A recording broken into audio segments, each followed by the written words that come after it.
दोस्तों हमने sine inverse function की बात कर ली, कॉस इनवर्स, टैन इनवर्स, इन तीनों की बात कर ली। अब चलिए अब बाकी बचे हुए फंक्शंस को कंप्लीट करते हैं। कॉसेक इनवर्स, ये तीनों, या फिर इन फंक्शंस को भी हम लोग आज स्टडी करेंगे, ग्राफ एंड ऑल देखते हैं। तो सबसे पहले शुरू करते हैं अपने कॉसेक फंक्शन से। तो कॉसेक फंक्शन से शुरू करते हैं। कैसा दिखता है मेरा कॉसेक फंक्शन का ग्राफ? यहाँ पे बना हुआ है, ऐसा दिखता है। अब जाहिर सी बात है, देखते ही हमें समझ में आ रहा है कि ये तो मेनी वन फंक्शन है, कि कोई भी आप एक मान लीजिए वन ही वैल्यू ले लिया आपने, इतनी सारी वैल्यूज हैं एक्स की, पाई/2, 5π/2, -3π/2, सारी एक्स की वैल्यूज वन पे मैप हो रही हैं। इसका मतलब कई लोग इसी को मैप कर रहे हैं, ये मेनी वन फंक्शन है। तो इनवर्स के लिए हमें तो वन वन चाहिए होता है, तो जैसा बाकी फंक्शंस के लिए किया, इसको भी हमें करना पड़ेगा। चॉप कर देते हैं इसका डोमेन। ओके, और सबसे इजी चॉप यहाँ पे होता है, जैसा हमने साइन फंक्शन को चॉप किया था कि -π/2 से π/2 के बीच में हमने फंक्शन को कट कर दिया। तो बचा क्या मेरे पास? ये पोर्शन जो कि डिक्रीजिंग आपको दिख रहा है, और ये पोर्शन ये भी डिक्रीजिंग है, आपको दिख रहा है। तो अब बस हम इतने पोर्शन के लिए, जो बचा मेरे पास, इतने पोर्शन के लिए हम इनवर्स निकालेंगे। ठीक है, तो मेरा फंक्शन जो कॉसेक एक्स है, अब हमने क्या किया, इसके डोमेन को मैंने -π/2 से π/2 के बीच में कर दिया। और सिंस जीरो पे मेरा फंक्शन डिफाइंड नहीं है, आप देख रहे हो जीरो पे एसिम्प्टोट है ये। ओके, तो हम जीरो को हमने निकाल दिया। ठीक है, अब इसके को डोमेन को हम रेंज के बराबर कर देते हैं। रेंज बताइए। देखिए, -∞ to -1, ये -1 है ना आपका, ये रेंज है आपका। और फिर 1 से इन्फिनिटी, तो यहाँ पे लिख लेते हैं हम लोग -1 ∞ to -1 यूनियन 1 to इन्फिनिटी, ये रेंज हो गया। ठीक है, रेंज और कोडोमेन सेम है, तो मतलब आपका फंक्शन ऑन टू है। 1 1 तो आपने आर्टिफिशियली बना ही दिया इसको, तो ये आपका हो गया बाइजेक्टिव मैप। ठीक है, बाइजेक्टिव फंक्शन। अब हम इसका इनवर्स निकालेंगे। बहुत ही ऑब्वियस है, इसका जो एफ इनवर्स अब हम लिखेंगे, जो कि हम कॉसेक इनवर्स एक्स से डिनोट करेंगे। इसका अब ये जो यहाँ पे रेंज में था, अब इसका डोमेन हो जाएगा -∞, -1 यूनियन 1, इन्फिनिटी। और इसका जो डोमेन था वो यहाँ पर रेंज बन जाएगा -π/2 से में से हम जीरो निकाल दिया। ठीक है, ये कॉसेक इनवर्स फंक्शन हो गया। अब देखिए यहाँ पे ग्राफ बनाया ना हमने, देखिए डोमेन है -∞ to -1। ठीक है, ये यहाँ पर 1 to इन्फिनिटी, ये डोमेन हो गया। अब रेंज देखिए, -π/2 से π/2 इसका रेंज हो गया। अब पॉइंट्स वही वही आते हैं, आप अगर ध्यान से देखो तो π/2, 1 यहाँ पे पॉइंट है, यहाँ पे 1, π/2 पॉइंट है। सिमिलरली ये वाला पॉइंट और ये वाला पॉइंट सेम है। यहाँ पे ये वर्टिकल लाइन एसिम्प्टोट थी, यहाँ पे ये हॉरिजॉन्टल लाइन एसिम्प्टोट है ना। सेम ग्राफ पॉइंट सेम होते हैं इनवर्स में। तो ये आ गया आपके पास कॉसेक इनवर्स फंक्शन और उसका ग्राफ। अब यहाँ पे जैसे आपको वैल्यू पूछी जाए, जैसे मैंने पूछा कि अच्छा बताइए कॉसेक इनवर्स ऑफ कुछ भी हमें पूछ सकती हूँ, मान लीजिए √t पूछा, √2, तो क्या आता है आपके पास? पता है आपको ना उसकी कॉसेक π/4 √2 होता है, तो आपने π/4। बेसिकली आप जो भी दे रहे हो, एक एंगल दे रहे हो। अगर मैंने कॉसेक इनवर्स कुछ भी नेगेटिव, मान लीजिए -2 पूछ लिया, तो आप क्या दोगे? देखिए, आपको ये ध्यान देना है कि आप यहाँ पे जो भी वैल्यू लिखते हो वो कहाँ होनी चाहिए, इस रेंज में होनी चाहिए, -π/2 से π/2 के बीच में। तो cosec inverse of this you are going to give me क्या, -30° या -π/6। इस तरह से उल्टा सोचते हैं हम लोग whenever we write inverse function। okay, the only thing we have to keep in mind is ये लोग जो हैं इसके रेंज में होने चाहिए, जो भी हमारे यहाँ पे वैल्यूज आ रही हैं। तो अब और अच्छी बातें करते हैं कैंसलेशन वाली, कि भाई हमें पता चल गया कि ये दो फंक्शन एक दूसरे के इनवर्सेस हैं। तो अगर मैं दोनों को कंबाइन करूँ, कॉसेक ऑफ कॉसेक इनवर्स, तो ये तो नल हो जाएंगे, नलीफाई हो जाएंगे, और फिर x आपका वापस से मिल जाएगा। यहाँ पे कंडीशन आपकी x पे बस इतनी होगी कि आपका x जो है ऑफ कोर्स कॉसेक इनवर्स के डोमेन में होना चाहिए, और कॉसेक इनवर्स का डोमेन अभी भी आपने देखा कि ये है। ठीक है, अच्छा उल्टी बात भी करते हैं कि कॉसेक इनवर्स ऑफ कॉस, ये लोग भी आपस में इनवर्स हैं, बट पॉइंट कहाँ पे है, कॉसेक एक्स लिख रहे हो ना आप, तो यहाँ पर x जो है वो केवल इसमें होना चाहिए, है ना। इसी के लिए तो आपने डिफाइन किया था इनवर्स फंक्शन, है ना, इतनी इतनी सी बात के लिए, -π/2 से π/2 के लिए।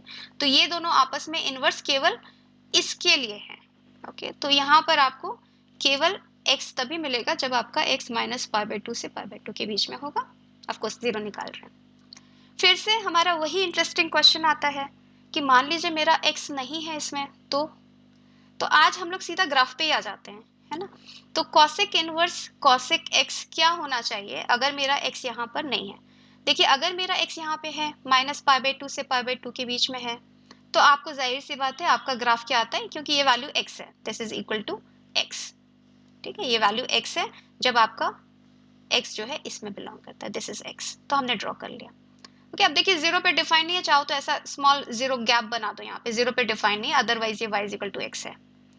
ठीक है, फिर π/2 से 3π/2 के बीच में, जैसा कि साइन फंक्शन में किया था ना, जैसे sine inverse of sine x था, एग्जैक्टली वैसे ही ग्राफ आता है आपके पास यहाँ पर।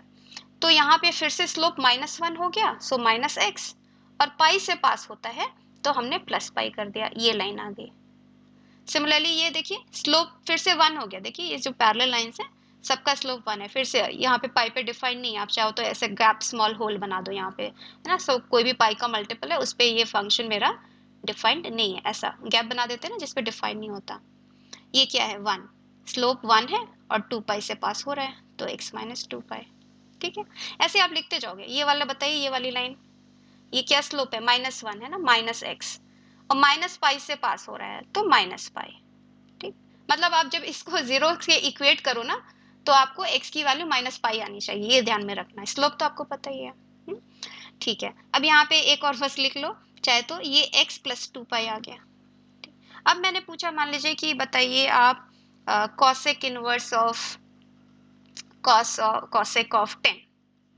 ठीक है, ग्राफ से कैसे देखते हैं, 10 कहाँ पे है, ठीक है, 10 3π है ना, 3π से थोड़ा ज्यादा ही हो जाएगा आपका 10, करेक्ट, यहाँ पे कहीं होगा 3π से थोड़ा सा ज्यादा, यहाँ पे 10 होगा आपका। तो ये कौन सी लाइन है, लिखा नहीं, फिर से लिख लेते हैं। ये लाइन स्लोप क्या है, -1, ठीक है, तो -x लिख दिया। 3π से पास हो रहा है तो क्या करना चाहिए, +3π। ठीक है, ये लाइन का इक्वेशन -x + 3π है, और 10 इसी लाइन, आई मीन इसी लाइन को मैप कर रहा है। तो मेरा आंसर क्या आ जाएगा, x -10 - x + 3π। ठीक है, ये आ गया कॉसेक इनवर्स कॉसेक ऑफ 10 की वैल्यू। ऐसे ही आप सारी वैल्यूज के लिए प्रैक्टिस कर सकते हो। हम लोग चलते हैं कोसेक सेकंड फंक्शन पे। तो सेक फंक्शन में फिर से जैसा कि कॉस में डिफाइन किया था, ओके, इसका फिर से वही कहानी है ना, मेनी वन फंक्शन है, तो इसका ऐसे तो इनवर्स एग्जिस्ट नहीं करेगा, इसके डोमेन को चॉप करना पड़ेगा। कहाँ से कहाँ तक चॉप किया जाए, देखिए 0 से पाई, जैसा कि कॉस में किया था। क्यों, देखिए ये आपका फंक्शन इंक्रीजिंग है यहाँ पे, ठीक है, ये π/2 x is equal to π/2 asymptote है ना, ये ऐसे इंक्रीजिंग है, फिर यहाँ से चालू होता है, फिर ये इंक्रीजिंग है ऐसा। ठीक है, ये फंक्शन आ गया। तो अब बस हम इतने फंक्शन पे फोकस करेंगे, इसका इनवर्स निकालेंगे। तो अब आपका फंक्शन क्या हो गया, जो सेकेंड फंक्शन आपने डिफाइन किया, ये 0 पाई में से आपने π/2 निकाल दिया। ठीक है, ये हो गया इसका डोमेन। और रेंज क्या बताइए, जैसा पहले था ना, देखिए -∞ to -1 एंड देन 1 to ∞। ठीक है, तो -∞, (1) -1 क्लोज इंटरवल यूनियन 1 ∞। ये इसका कोडोमेन और रेंज दोनों को सेम कर देते हैं ना ऑन टू बनाने के लिए। ये आ गया आपका बाइजेक्टिव मैप। ठीक है, चलिए अब इसका इनवर्स बताइए। एफ इनवर्स, जिसको हम सेक इनवर्स से डिनोट करेंगे, ये आ गया उसका डोमेन। ठीक है, यूनियन 1 ∞, और रेंज आ जाएगा आपका ये, सो 0 पाई -π/2। ठीक है, ये फंक्शन जो है आपका सेक इनवर्स एक्स फंक्शन है। ठीक, यहाँ पे ड्रॉ करना चाहो तो ड्रॉ भी कर लो। देखो ये आपका डोमेन आ गया। ठीक है, ये -1 -∞ to -1, और ये 1 to ∞। ठीक है, कौन कौन आपका ये है, x इज इक्वल टू π/2 आपका एसिम्प्टोट था ना, अब y इज इक्वल टू π/2 आपका एसिम्प्टोट हो गया। एग्जैक्टली सेम बातें बनाई, सारे पॉइंट सेम है। एक और चेक करना है, देखिए ये वाला पॉइंट कौन सा है, ये पॉइंट है आपका 0,1। अब 1,0 आएगा, ये देखिए 1,0 आ गया। ये पॉइंट क्या है आपका, ये पॉइंट बताइए। x क्या है पाई, y क्या है -1, पाई -1। अब यहाँ पे -1 पाई, ये पॉइंट है। सिर्फ बाकी सब पॉइंट वैसे ही, वैसे का वैसा आप यहाँ पे ड्रॉ कर लेते हो। ये आपका इनवर्स फंक्शन का मैप आ गया। ठीक है, अब सेम बात अगर मैंने आपसे पूछा कि सेक इनवर्स √2 बताओ, जो भी वैल्यू आप बताओगे यहाँ पे होनी चाहिए, ये इसका रेंज है। ठीक है, आप π/4 दे दोगे। नेगेटिव वैल्यू अगर पूछूं कि सेक इनवर्स ऑफ -2 बताओ क्या आता है। 2 का क्या होता है, सेक इनवर्स 2 क्या होगा, π/3, बट आपको कहाँ पे चाहिए, 0 से पाई के बीच में ना, तो आप क्या करोगे 2π/3 दोगे, पाई माइनस π/3 ना, 2π/3, ये आ गया आपके पास आंसर। ठीक है, आपको पता है इनवर्स में हमेशा उल्टा सोचते हैं कि अगर आपको पता है सेक 2π/3 -2 होता है, क्योंकि 2π/3 इसमें लाई करता है। ठीक है, तो थोड़ा सा आप और क्वेश्चंस प्रैक्टिस किए, हम थोड़ा फास्ट फॉरवर्ड जा रहे हैं इधर। देखिए कैंसलेशन प्रॉपर्टी, फिर से sec of sec inverse x x होगा, एक्स पे कोई कंडीशन होनी चाहिए, बिल्कुल, because x should be in the domain of sec inverse, और सेक इनवर्स का डोमेन हमने अभी भी बताया ये है। और उल्टी बात, sec inverse sec of x, अब यहाँ पे कंडीशन आ जाएगी कि भाई आपका एक्स जो है, बिकॉज सेक ऑफ एक्स ले रहे हो ना, और आपका एक्स आपने यहाँ पे रिस्ट्रिक्ट किया था जब आपने इनवर्स डिफाइन किया था, तो sec inverse of sec of x x तभी होगा when your x is here. But फिर से वही क्वेश्चन कि अगर मेरा एक्स यहाँ नहीं है, अगर मेरा एक्स यहाँ नहीं है तो फिर से ग्राफ को देख लेते हैं कि भाई अगर मेरा एक्स 0 से पाई के बीच में था, तो आपका आया sec inverse of sec of x is x, ये इसका ग्राफ है sec inverse sec of x का, ये है।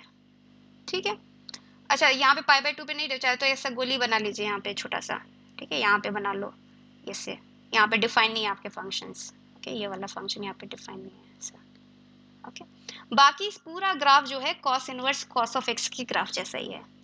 ये वाला लाइन का इक्वेशन बताइए, स्लोप -1 2π से पास हो रहा है, तो -x + 2π, ये वाला लाइन बताइए कहाँ से पास हो रहा है, 2π से, स्लोप क्या है 1, सो x - 2π, समझ गया। ये वाले बताइए 0 0 से पास हो रहा है, स्लोप -1 -x, ये वाला लाइन बताइए slope is x 1, so x, okay, and then what +2π, क्योंकि ये -2π से पास हो रहा है। ठीक है, सिमिलरली आप सबको लिख सकते हैं। और अगर फिर चलिए यहाँ पे एक क्वेश्चन पूछा जाए, इसका भी इक्वेशन लिख लो कि यह क्या है, स्लोप क्या है -1, सो -x, ठीक है, -2π से पास हो रहा है, तो आप क्या करोगे यहाँ पे -2π, ठीक है, 0 से इक्वेट करोगे अगर इसको, तो x की वैल्यू क्या आनी चाहिए -2π, ओके। अब बताइए अगर मैंने पूछा आपसे, एक क्वेश्चन कर लेते हैं कि सेक इनवर्स सेक ऑफ -6 बताइए, तो आप क्या वैल्यू दोगे, सेक इनवर्स सेक ऑफ -6, तो आप कहते हो -6 कहाँ पे है, 2π है ना, 2π कितना होता है 6.28, -6 इधर है यहाँ पर, ठीक है, दिस इज योर -6, ठीक है, तो कौन सी लाइन आ रही है करस्पॉन्डिंग, x + 2π, तो आप क्या करोगे x की जगह -6 लिख लोगे +2π, ये आ गई आपकी value sec inverse sec of x की, चलेगा। चलिए अब लास्ट एक और कर लेते हैं, कॉट फंक्शन। अच्छा यहाँ पे एक ट्रेजेडी है कि कॉट और टैन दो एक दूसरे के रेसिप्रोकल हैं, लेकिन कॉट का जो हम डोमेन जिसमें हम इनवर्स डिफाइन करते हैं वो टैन से डिफरेंट है, ओके। टैन में -π/2 से π/2 के बीच में हमने चॉप किया था, और यहाँ पे for whatever reason, for continuity reason, हम 0 से पाई के बीच में चॉप करते हैं इसको यहाँ से यहाँ तक, ठीक है। तो ये जो फंक्शन है यहाँ पर, ये वाला जो चंक है, इसको हम कंसिडरेशन में लेते हैं, इसका हम रेसिप्रोकल डिफाइन कर, सॉरी, इसका हम इनवर्स डिफाइन करते हैं, ठीक है। तो आपका अभी फंक्शन क्या आ गया कि 0 ओपन 0, ओके, 0 और पाई पे डिफाइन नहीं है, 0 पाई टू क्या रेंज बताइए, पूरा रियल लाइन है ना, -∞, ये फंक्शन है, 1 1 ऑन 2 मैप है। इसका इनवर्स हमने दिखाया है, जिसके कॉस इनवर्स से डिफाइन करेंगे, इसका डोमेन ये हो गया और रेंज 0, पाई हो गया। फिर से एग्जैक्टली सेम बात देखिए, ये डोमेन है ना -∞ to ∞, पूरा रियल लाइन, और रेंज क्या है 0 to पाई, ये 0 to पाई, ठीक है। ये दोनों एसिम्प्टोट हैं, यहाँ पे x = 0 और x = पाई एसिम्प्टोट था, यहाँ y = 0 y = पाई एसिम्प्टोट है, और इस पॉइंट से पास हो रहा है, ये आ गया आपका कॉट इनवर्स फंक्शन, ठीक है। फिर से अगर मैंने कॉट इनवर्स की कोई भी वैल्यू पूछी, आप हमेशा मुझे इसमें वैल्यू दोगे, ठीक है। कॉट इनवर्स ऑफ √3 पूछा तो π/6, उल्टा सोचते हैं, cot π/6 is √3, so cot inverse of √3 is π/6। cot inverse of negative value पूछे -1/√3, फिर आप क्या सोचते हो कि आपको इसमें आंसर देना है ना, cot inverse of -√3, आप क्या बोलोगे कि ये 60 डिग्री पे होता है ना, लेकिन माइनस है तो -60 डिग्री नहीं दोगे, आपको 0 to पाई के बीच में चाहिए, तो पाई -60 डिग्री, ओके, 120, ठीक है, तो 2π/3, ठीक है, ठीक है, समझ में आया तो अच्छी बात है, नहीं भी समझ में आता आप कमेंट करके बताइए मुझे कि नहीं समझ में आ रहा। तो चलते हैं फिर से कैंसलेशन प्रॉपर्टी कॉट की। फिर से cot inverse cot of x, अच्छा यहाँ पे देखिए कोई कंडीशन ही नहीं है, एक्स कुछ भी हो सकता है, cot of cot inverse x is always x, है ना, क्यों? क्योंकि एक्स इसका कॉट इनवर्स का पूरा डोमेन ही पूरा रियल लाइन है। अब cot inverse of cot of x कि एक्स को अब कहाँ होना पड़ेगा, इधर 0 से पाई के बीच में, है ना, तभी एक दूसरे के इनवर्स होते हैं और एक्स मिलता है आपको। तो फिर से क्वेश्चन अगेन ये आता है कि भाई अच्छा 0 से पाई के बीच में तो आपने बता दिया कि cot inverse cot of x का ग्राफ है कि इसकी वैल्यू जो है एक्स होती है, ठीक है। अब 0 और पाई के बीच में डिफाइन नहीं है, चाहो तो ऐसा छोटा छोटा स्मॉल बॉल बना लो, यहाँ पे डिफाइन नहीं है। अगर मेरा पाई से 2 पाई के बीच में है तो इसकी वैल्यू क्या हो जाएगी, देखिए लाइन का स्लोप 1 है, सो एक्स पाई से पास हो रहा है एक्स माइनस पाई, ठीक है। तो ये आ गया आपका दूसरी लाइन। अगर 2 पाई से 3 पाई के बीच में है तो फिर से स्लोप 1 है, इजी है लिखना, नहीं, स्लोप 1 है और 2 पाई से पास हो रहा है, ठीक है। एक और बढ़ा दो मान लो यहाँ पर, ओके, यहाँ पे 4 पाई है मान लो, तो क्या हो जाएगा एक्स माइनस 3 पाई, ठीक है।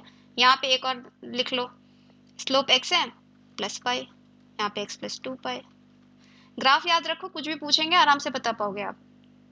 एक पूछते हैं, like cos cot inverse of cot of क्या पूछा जाए, 15 पाई बाय 4, ठीक है। 15 पाई बाय 4 किधर है, सोचो 15 पाई बाय 4 क्या होता है, 4 pi minus pi by 4, right, 16 minus 1 15, okay, 4 pi minus pi by 4, तो यहाँ कहीं, ठीक है, यहाँ पे आपका 15 पाई बाय 4।